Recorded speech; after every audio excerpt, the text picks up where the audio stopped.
Olá e seja muito bem-vindo para a nossa terceira aula da semana na ponta da prancha. Na primeira aula a gente falou um pouquinho sobre os riscos que tu toma quando tu não tem uma metodologia estabelecida. E como objetivo dessa terceira aula eu quero me estender um pouco mais nesse assunto e falar sobre justamente quando a gente tem essa situação que a gente não tem uma metodologia, é onde a gente cai naquele erro de começar a improvisar e que a gente começa a criar alguns vícios. Alguns vícios, exatamente isso que tá pensando, ou seja, quando a gente está muito acostumado a fazer alguma coisa de algum jeito e ninguém fala exatamente por que esse jeito não funciona. E às vezes nem tu mesmo percebe que é isso que está te dificultando na hora de extrair o máximo de qualidade das suas pranchas. Então eu tô aqui nessa terceira aula para justamente pegar como objetivo fazer com que tu pare de errar nesses pequenos detalhes. Eu quero treinar o teu olho e as tuas decisões para que a gente comece a evitar os erros mais comuns na hora de fazer uma prancha de arquitetura. Para isso, então, eu separei os 3 elementos que vão mudar drasticamente as tuas pranchas. Então, para isso, a gente vai usar como objeto de estudo aqui na aula alguns dos exemplos que a gente retirou em sites de procura para conseguir analisar como que esses erros eles podem ser evitados e como que esse pessoal chegou nesse resultado que nos agrada visualmente.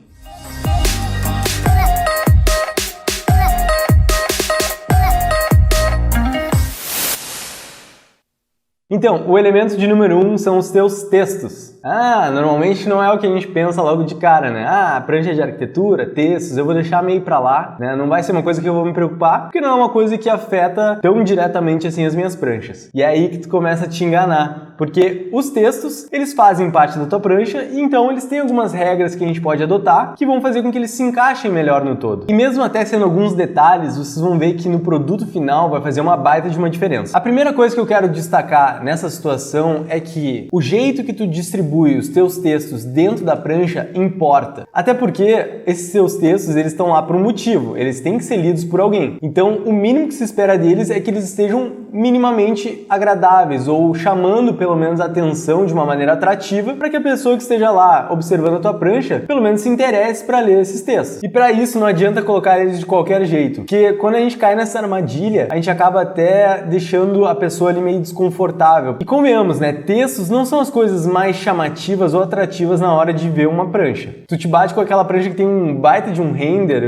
ou uma planta baixa bem interessante, tu vai perder muito mais tempo analisando isso do que parando para ler os textos. E ainda mais se eles estiverem mal distribuídos. Aí mesmo não vai querer nem perder um tempinho para ler eles. Então, a situação mais comum é essa daqui, onde a gente começa a tratar os textos de uma maneira pesada, de uma maneira como se eles fossem blocos muito extensos. Isso dificulta muito o olhar do observador, porque ao invés de distribuir eles de uma maneira mais leve e mais agradável, quando a gente engloba eles em um blocão assim maçudo, a gente na verdade está passando a impressão para quem está lendo a nossa prancha de que é muito texto que está ali dentro. Para pensar qual é a diferença de um livro e de uma revista. O livro ele não necessariamente tem imagens e gravuras, porque o que tu está se dispondo a fazer com aquele livro é realmente se jogar de cabeça na leitura. Então a gente tem esse tratamento do texto como algo mais fixo, um bloco mesmo se dispondo dessa maneira. Agora pensa numa revista ou num jornal. Quando a gente se depara com esse tipo de situação é completamente diferente. A gente tem esse misto de informações, de elementos visuais que se misturam com o texto. E a gente tem que saber quando que a gente tem que chamar atenção para um e quando a gente tem que chamar atenção para outro. Às vezes acontece até aquela situação em que a gente está passando o olho e naturalmente a gente vai lendo e ao mesmo tempo observando as gravuras. Para isso, uma dica bem interessante que eu tenho para passar para ti é trabalhar com os textos divididos em colunas e tópicos. No momento que a gente começa a trabalhar primeiro com assuntos, é o momento que a gente começa a separar os blocos de texto um do outro e a gente vai desmantelando ele aos poucos e vai tirando essa impressão de que é algo tão pesado. Como a nossa leitura naturalmente aqui no Ocidente é da esquerda para a direita e de cima para baixo, isso faz com que o olho naturalmente passe por essas colunas e siga a leitura quase que passando o olho também pela prancha. Isso faz com que a leitura pare de ser tão monótona e crie essas relações de momentos. Que nesse momento que a gente vai trabalhando com tópicos, a gente tem essa flexibilidade de trabalhar com os textos se aproximando mais dos tópicos que se dizem respeito a eles. Pessoal, a arquitetura é um assunto muito visual e textos não têm esse apelo visual tão grande. Então, no momento que a gente consegue juntar essas duas coisas, a gente consegue fazer com que o nosso observador, ao mesmo tempo que esteja lendo sobre o assunto, ele tem uma imagem ali do lado, justamente representando esse assunto. Diferente da versão anterior, onde a gente tinha aquele bloco maçudo e grandão, que simplesmente era um texto muito corrido e que ele não estava próximo em questão de espaço, né, em questão de posição ali na prancha, ele não estava próximo do assunto que eu estava falando. Então o que adianta eu ter um diagrama lá embaixo falando sobre o mesmo assunto que um texto que está um pouquinho mais acima? Não adianta de nada, eu vou ficar tirando para trouxa o meu leitor, na verdade, né? Porque ele tem que ir lá para cima para ler e daí depois ele tem que ir lá para baixo para achar essa informação. Então esquece isso, risca tudo isso aí e começa a trabalhar com tópicos e colunas. Outra coisa que vai ajudar a dar mais destaque para os seus textos é a questão do alinhamento deles. Sempre é interessante de considerar que o texto, o bloco de texto, ele faz parte da tua composição visual. Então ele tem que estar alinhado com outros elementos da prancha. Ele tem que fazer parte do teu grid. Isso faz com que ele tenha essa relação de conjunto e que ele esteja disposto de um jeito que parece que ele está organizado. Quando a gente começa a jogar os textos em qualquer espaço, justamente a gente dá essa impressão de que a gente não pensou na posição deles, que a gente não está nem aí com a posição que ele ocupa. Outra coisa que faz uma baita de uma diferença e é uma coisa mega rápida de consertar é a questão do alinhamento do parágrafo do texto. A maioria dos trabalhos que a gente acaba observando, eles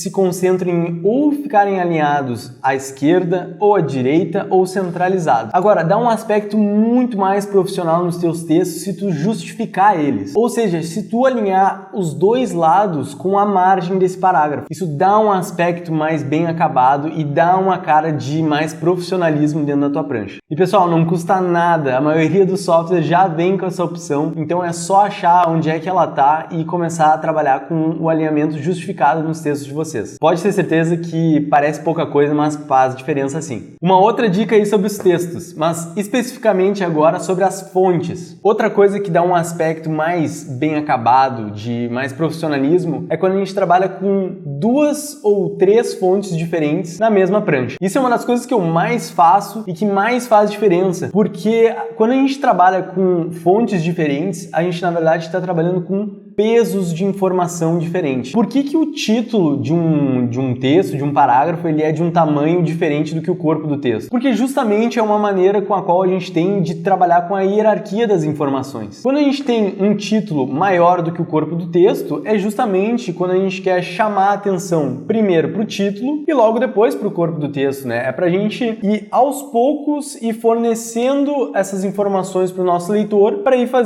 controlando a maneira com que ele consome o nosso conteúdo. De novo, pessoal, é uma questão de hierarquia. O que é mais forte do que o quê? O que chama a atenção primeiro? Quais são as informações que são mais importantes? E por aí vai. Para destacar a hierarquia, então, a gente tem vários jeitos de fazer isso. A gente pode usar fontes diferentes, a gente pode usar tamanhos diferentes de fonte, em alguns momentos a gente pode até usar cor. Então se joga, bota esse teu texto do título aí mais forte, mais pesado e usa o teu corpo ali de texto com um textinho mais leve e mais agradável de ler com calma. Eu garanto, isso também é um detalhezinho que faz uma baita diferença. Um site de referência legal aí para vocês terem é o Google Fontes, que é super fácil de baixar várias famílias de fontes diferentes. Eles deixam ali disponível gratuitamente. Então se joga e não tem por que não usar esse recurso. E de quebra vocês já vão criando essa biblioteca de fontes aí de vocês para não terem que ficar pensando todo o início de projeto qual fonte que vocês vão começar a usar. Vocês já vão ter umas que funcionam e que são as favoritas de vocês. A segunda coisa que tu tem que começar a dar mais atenção e que vai mudar completamente as tuas apresentações são as cores. Esse foi um assunto já bem recorrente aqui nas nossas últimas aulas, porque não tem como não falar delas, pessoal. Elas fazem muita diferença na nossa apresentação. Eu vou dizer que no início, quando a gente está aprendendo a fazer a apresentação, é uma das coisas que a gente menos dá bola. Eu acho que isso se dá muito porque a gente não tem muito contato com esse assunto. A gente acaba mais fazendo o que está na nossa cabeça e a gente não se liga que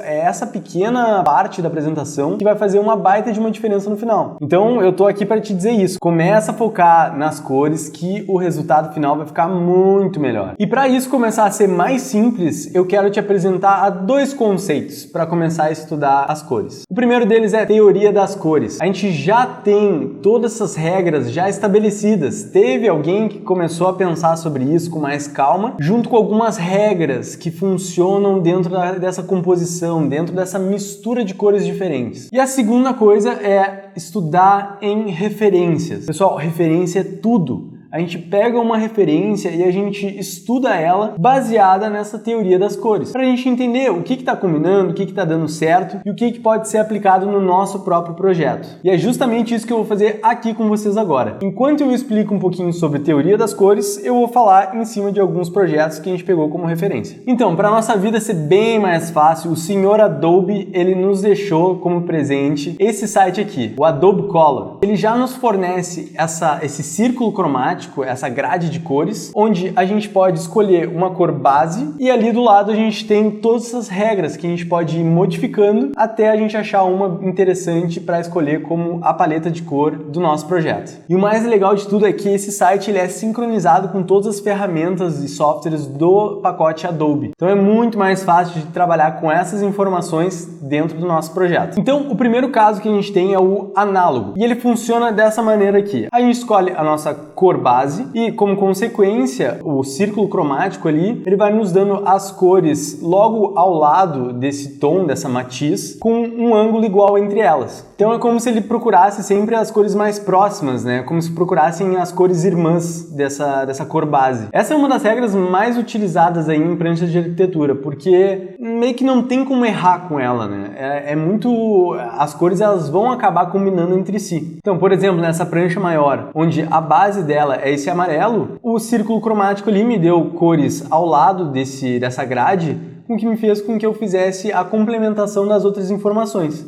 Então, como eu comentei, quase não tem como errar, porque essas cores elas estão muito próximas uma das outras. E acaba sendo um tema para ser usado à vontade, ele não precisa ser tão dosado, porque a facilidade de combinar essas cores é muito grande. Vocês podem observar na prancha da esquerda ali, onde a cor do fundo da prancha é branco, né? É um tom mais cinza, mais branco. E a gente tem ali os desenhos complementares numa escala de verde, uma escala em tons terrosos, que acaba combinando muito bem, acaba complementando completamente, né? Um desenho ao outro. E deixa tudo bem mais harmônico e bem mais fácil de fornecer essa leitura do projeto. A gente tem alguns outros exemplos aqui de fotografia também, que é bem legal de destacar. Que, por exemplo, no primeiro exemplo ali, a gente tem como uma cor base, a gente tem ali um azul petróleo que está puxando para um tom mais esverdeado, mas ali na paleta, na grade de cores, o verde está muito próximo do azul. Então a gente vai mudando essa matiz, essa cor para as cores vizinhas e a gente vai tendo essa combinação, essa complementação. Isso, pessoal, é uma tática muito boa para mesclar as cores, né? Porque ele não te dá tanto contraste. Vocês podem ver, para dar mais contraste entre as cores, a gente tem que exagerar bastante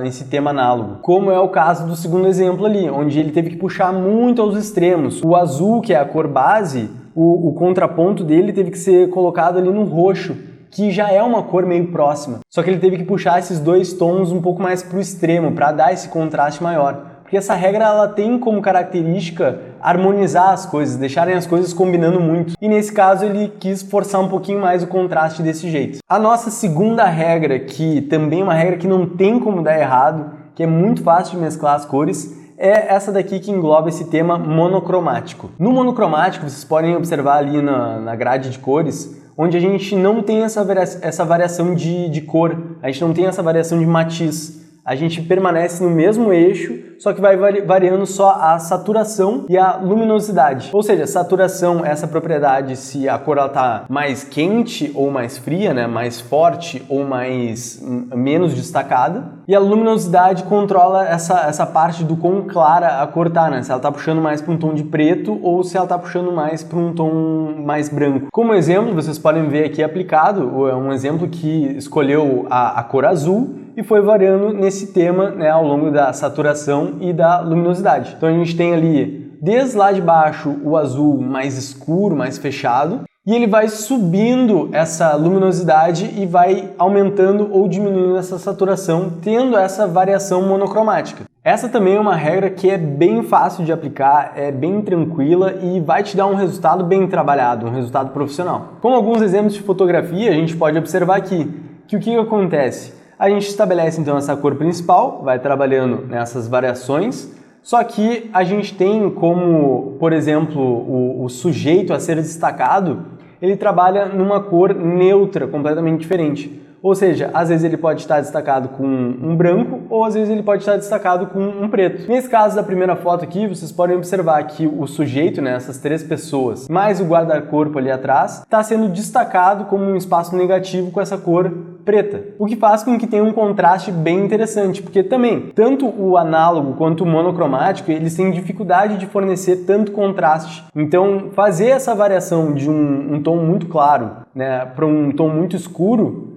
ele parece que falta alguma coisa, né? Falta alguma coisa para dar aquela quebra mesmo. Então, uma das soluções pode ser trabalhar com um preto, um branco, para realmente fazer essa quebra dessas cores que estão sendo variadas só a saturação e a luminosidade. A nossa terceira regra é a complementar, que ela é caracterizada por estabelecer essas cores completamente opostas no círculo cromático. Então, no momento que tu escolhe ali o amarelo, ele vai ir direto para a cor oposta, que seria ali o azul dentro do gráfico. E assim ele vai trabalhando nessas situações para justamente criar contraste nas imagens, o que é completamente diferente das 2 primeiras regras, que elas estão muito mais baseadas em criar uma harmonia por elementos parecidos. Essa regra complementar, então, ela é muito boa para dar um destaque, para fazer com que o elemento que tu usar ela ele se sobressai em relação aos outros, porque ele acaba juntando 2 cores que aparentemente não tem tanto a ver, né, que são opostas, para dar destaque para as 2 juntas. Aqui na prancha a gente pode observar isso acontecendo, onde a gente tem a cor base sendo o azul, né, pegando o céu, pegando ali o primeiro plano da imagem com o piso. Só que como característica complementar, a gente tem a luz naquela cor, naquela temperatura amarelada, o que faz com que a imagem ela ganhe um contraste muito grande em relação aos outros elementos. E assim ela ganha um grande destaque em relação ao todo. Cabe chamar atenção também nessa situação, porque trabalhando com essa regra complementar, é mais interessante que a gente use ela com um pouquinho mais de calma, um pouquinho mais de sabedoria. Porque se além da imagem, outros elementos começassem a ser trabalhados com esse tom amarelado, talvez ficaria um pouco enjoativo essa prancha. Então vocês podem observar que o autor aqui do trabalho, ele acabou minimizando as outras informações. Então a implantação ali na esquerda ficou sem fundo, só com os traços em branco. Os diagramas também ali embaixo ficaram sem fundo. O amarelo usado, ele tem um pouco mais de transparência, não dando tanto destaque, não chamando tanta atenção. Até o verde no projeto ali, vocês podem observar que ele está menos destacado, ele não quer chamar tanta atenção para não entrar naquela brincadeira daquela paleta ali. Então imagina que a gente tivesse essa paleta aqui no nosso projeto e além dessas cores, a gente ainda colocasse um verde destacado. Nossa, ia ficar uma salada de frutas, não ia dar muito certo não. Então ele teve essa luz divina assim de pegar e dizer, não, chega, verde não, vamos ficar no azul e o amarelo, ele vai ser aquela coisa pontual, vai ser aquela coisa que vai aparecer de vez em quando só para realmente fazer esse contraste. Te liga só nesse exemplo então para ver como eu não tô louco, olha só como foi repetido o mesmo caso. Ali a gente tem a nossa edificação num tom mais neutro, mais bege. A gente tem o azul do reflexo ali do céu nos vidros, para fazer esse fundo, e como só um detalhe, a gente tem esse tom amarelado fazendo ali o contorno da esquadria. Se o amarelo ele aparecesse como algo além de um detalhe, como um agente principal ali na imagem, ia ficar muito estranho, ia começar a conflitar demais. Então, ele teve também essa sensibilidade de acabar dosando e usando o amarelo apenas como uma informação complementar. No mesmo caso, a questão ali da imagem das flores, onde a cor principal é o verde, fazendo essa variação de tom, e a gente teve esse destaque em certos momentos com esse tom mais rosado, esse tom mais bordô. Nossa quarta regra é a tríade. E ela consiste em criar um triângulo no círculo cromático, ou seja, quando a gente estabelece a cor base, as outras 2 outras cores elas são dispostas dentro desse ângulo de triângulo equilátero. E aí que começa a entrar o desafio, pessoal. Se o tema análogo já era bem mais simples, a questão do monocromático também era tranquilo de combinar, quando a gente começou a trabalhar com complementar, começou a já me indicar que as coisas elas tinham que ser bem dosadas para dar certo. Mas nas próximas regras a gente vai começar a ver cada vez mais elas tendo que ser utilizadas em detalhes, porque senão fica muito chamativo, senão elas não são harmonizadas. Observe que nesse exemplo como começou a ficar um pouquinho mais complicado. A pessoa que resolveu usar a cor de fundo da prancha um tom branco, e as imagens elas acabaram ganhando um pouco mais de destaque com essa cor de tijolo, um pouco mais avermelhado. E não bastando isso, ele teve que ainda trabalhar com esse tom de verde e amarelo um pouco mais abertos. O que faz com que, se a gente não tiver controle dentro dessas cores, faz com que a nossa prancha fique um carnaval. Então, vocês podem notar que, na verdade, ele usou essa base com esse tom mais terroso, usou o verde apenas ali como uma informação um pouquinho mais complementar, e o amarelo ele aparece bem de vez em quando, só destacado ali em algumas folhas da vegetação. Aqui nesse caso, essa paleta ela foi bem aplicada porque a gente tem vários elementos com essa composição forte, só que eles contrastam com um espaço negativo, um espaço vazio em branco ali muito grande. Então eles dão mais espaço para essa cor ela se sobressair, ela se destacar em certos momentos. Podem notar que a composição dessa prancha ela é basicamente um bloco grande ali em cima, um vazio, né, um respiro, e um bloco um pouco menor ali embaixo. Então a gente tem essa harmonia estabelecida por esse momento, por essa pausa da questão do branco. Por isso que eu comentei com vocês que a gente tem que ir na calma, aos poucos, e sentindo ali como que essa paleta ela se estabelece dentro da prancha. Porque começa a ficar cada vez mais fácil da gente errar por pesar demais a mão. Só que é aquilo, o resultado final ele tende a ser muito legal também se a gente acerta. O risco acaba sendo maior, só que a recompensa ela também compensa. E a última regra que eu quero mostrar aqui pra vocês é a composta. Ela vai indo um pouquinho parecida na pegada da regra complementar, só que ela abre um pouquinho mais aí no campo ali de cores dela. Ela vai alcançando um pouquinho mais os vizinhos, o que acaba dando mais possibilidade de trabalhar com mais contraste. E aqui nos exemplos que a gente separou para vocês, dá para perceber que o que as pessoas, quando elas trabalham com essa regra, elas escolhem fazer é trabalhar num tom completamente neutro, né, com branco como uma base, e utilizando essa regra composta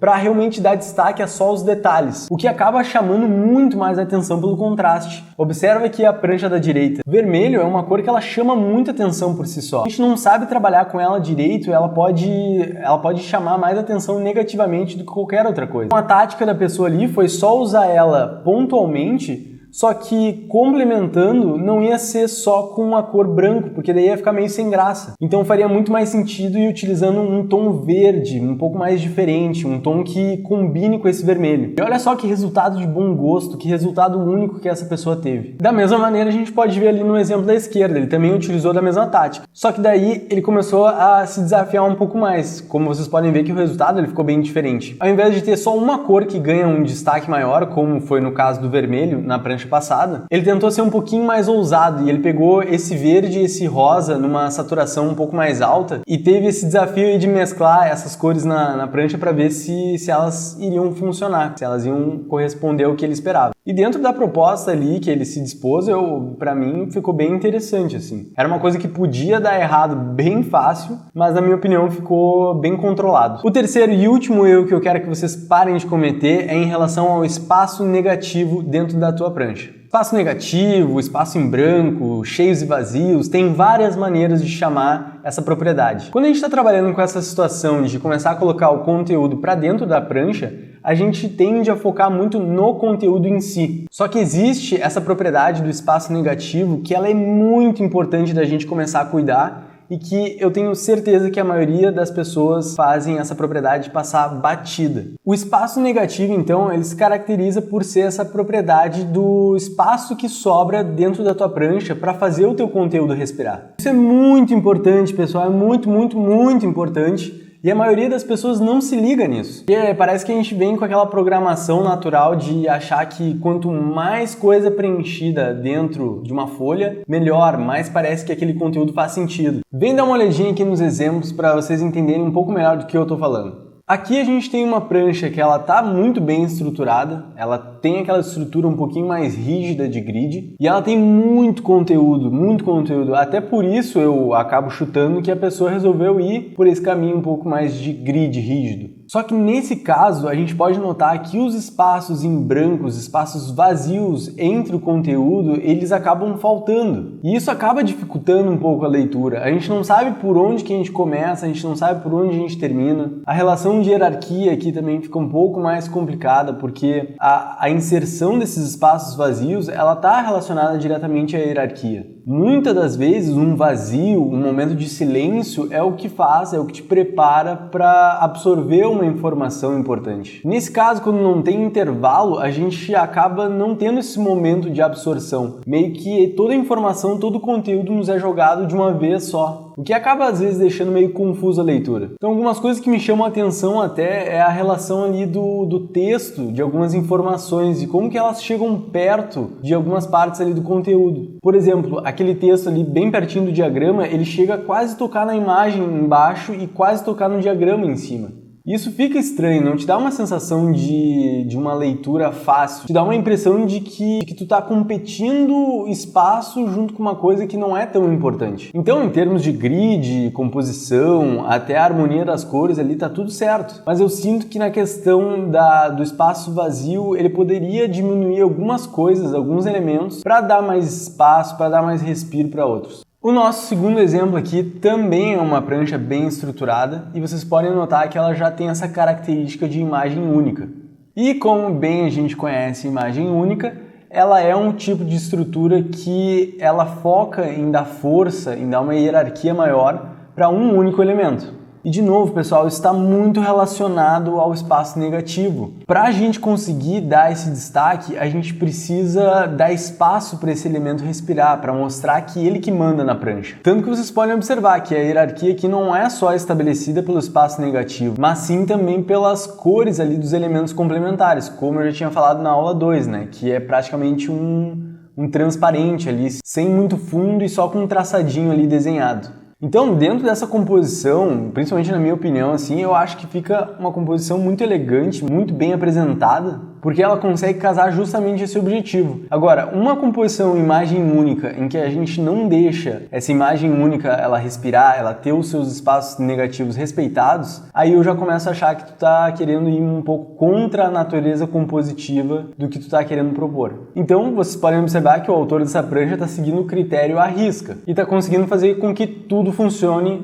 dentro dessa estrutura visual dele. E muito disso por causa dessa ajuda aí dos espaços negativos, dos espaços vazios. E vocês podem notar, não fica aquela coisa meio perdida, como se, não, tá faltando informação nessa prancha. Não, porque eu sei que a intenção dele é justamente chegar nesse resultado final. E o terceiro e último exemplo aqui é aquela prancha misturada que a gente viu na segunda aula também. E olha só que engraçado, né? Parece que a gente tem uma relação aí. O grid, ele tem menos espaço negativo. A imagem única, ela já tem espaço negativo demais, para dar essa hierarquia maior para o único elemento. E essa da imagem misturada parece que ela chega mais no meio termo, assim. Ela tem grandes espaços de respiro, mas ao mesmo tempo ela tem imagens que estão próximas ali uma das outras. Pessoal, e a primeira coisa que eu penso quando eu vejo uma prancha com essa estrutura visual misturada e com esse controle muito bem feito de espaços negativos, eu penso, beleza, essa pessoa aqui ela tinha muito controle e ela sabia o que ela estava fazendo. Porque ela sabia conscientemente que ela estava trabalhando com essa estrutura misturada e ela sabia que ela tinha que dar mais espaço para os elementos respirarem entre si. E isso fez com que o design dessa prancha ficasse muito elegante. Quando a gente trabalha com esses espaços vazios de uma maneira mais competente, uma maneira um pouco mais certeira, a gente acaba tendo mais clareza entre as informações. Então, numa estrutura que é mais complicada de chegar nesse resultado, a gente precisa exatamente ter isso, ter clareza. Então, fica muito difícil se tivesse muitos elementos ali um do lado do outro. E aí, o que vocês acharam dessa aula? Eu espero que vocês comecem a aplicar esses 3 conceitos de uma maneira mais consciente. Eu espero que tenha ficado claro que dentro dessas coisas que aparentemente parecem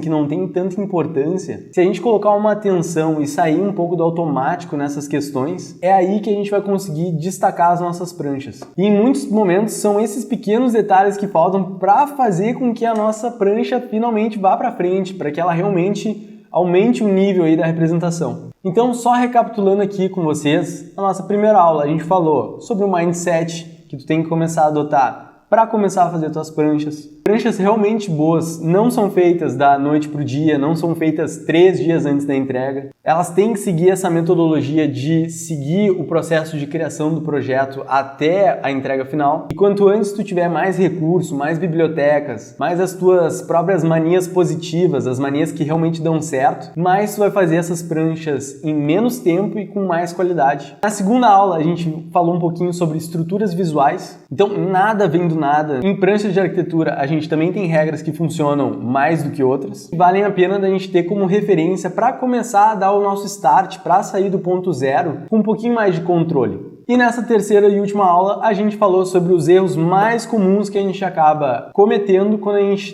começa a trabalhar no automático. E que talvez seja aquele detalhezinho que está faltando para a gente sair daquela prancha mais ou menos para uma prancha realmente legal. Eu espero que vocês tenham gostado da Semana na Ponta da Prancha. A gente se divertiu bastante produzindo esse material e a gente está acompanhando o envolvimento da galera aí pelas redes sociais. A gente está gostando bastante do feedback do pessoal. Tenho certeza que depois dessas 3 aulas, vocês já não vão enxergar a prancha de arquitetura do mesmo jeito e vocês vão começar a ligar uns pontos na cabeça aí de vocês que não vão conseguir mais ser desligados. E assim vocês vão conseguir fazer muito mais em menos tempo e vão conseguir chegar em resultados finais dos quais vocês realmente comecem a se orgulhar. Eu vou ficando por aqui, mas eu quero desejar uma boa sorte para ti nessa jornada aí de aplicar esses conhecimentos que tu teve nessas 3 aulas nas tuas pranchas e apresentações. Então é isso aí, valeu e um abração. Até mais!